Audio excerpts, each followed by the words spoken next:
অয়ন আসলে কে সেটা কেউই জানতো না।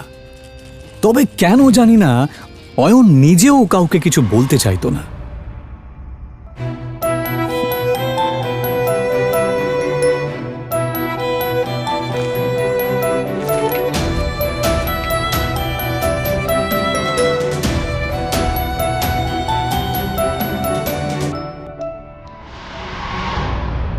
ওকে শুধুমাত্র শ্বশুর বাড়ির লোকেরাই নয়, এমনকি শাশুড়িও পর্যন্ত অপমান করত।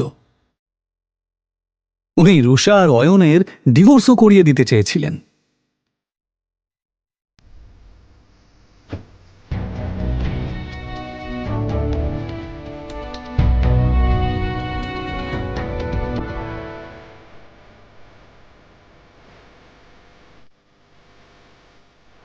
অয়ন, আমি এখন হোটেলে একজনের সাথে দেখা করতে যাচ্ছি।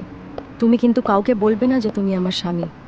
বলবে যে তুমি আমার বাড়ির চাকর, বুঝেছো? কিন্তু রুষা, অয়ন, তুমি ভালো করেই জানো যে ভেতরে যারা আছেন তারা কত বড় লোক। ওরা যদি জানতে পারেন যে আমার স্বামী একজন গরিব কাঙ্গাল, তাহলে আমি কাউকে মুখ দেখাতে পারবো না। অয়ন নিজের স্ত্রী রুষার কথা শুনে চুপ করে যায়। এটা প্রথমবার নয় যখন রুষা তার দরিদ্র স্বামীকে অপমান করছে। এর আগেও অয়নকে অনেকবার সে অপমান করেছে।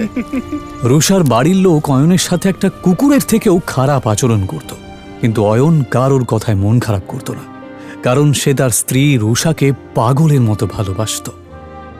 আজ রুষা তার ছোটবেলার বন্ধু রূপালী এবং আরও কিছু বড়লোক বন্ধুদের সাথে হোটেলে দেখা করতে যাবার সময় অয়নকে সচেতন করছিল।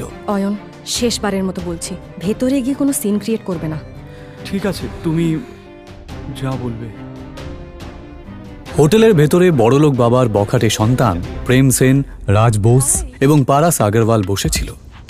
আসলে তারা রূপালীর বন্ধু হলেও রুষাকে দেখার পর এবং তার রূপ দেখার পর অবাক হয়ে যায়। এটা কে রূপালী?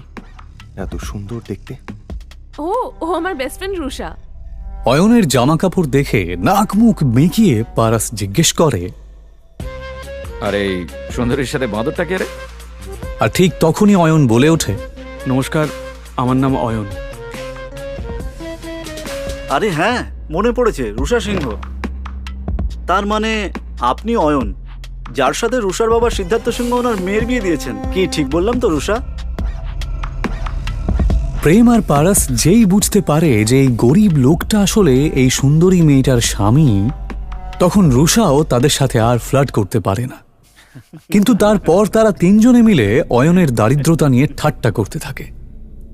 আচ্ছা অয়ন দাদা, আমি শুনেছি আপনি নাকি একটা ব্যাংকে চাকরি করেন। তা কত টাকা স্যালারি পান? এই তিনটে ছেলে সমানে অয়নকে অপমান করছিল আর হাসছিল। ওই 12,000 মতো পাই। কত বললেন? 12,000।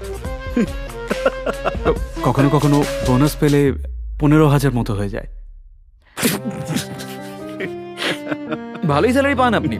আমার জুয়েলারি অ্যাকাউন্টেন্টের স্যালারির অর্ধেক, তবুও আজকালকার দিনে এটাই অনেক। আচ্ছা পারাস, যদি তোর স্টোরে কোনো স্টাফের দরকার পড়ে তাহলে অবশ্যই অয়ন দাদাকে বলিস।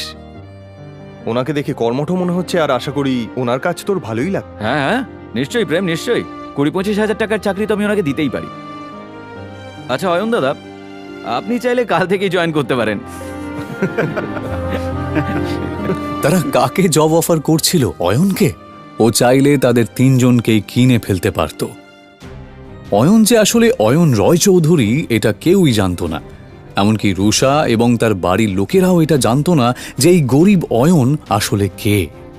অয়নও যেহেতু এই আসল সত্যিটা কাউকে জানাতে চায় না, তাই সে এমনভাবে এই পরিস্থিতিটা সামলালো যে কেউ কিছু বুঝতেই পারল না।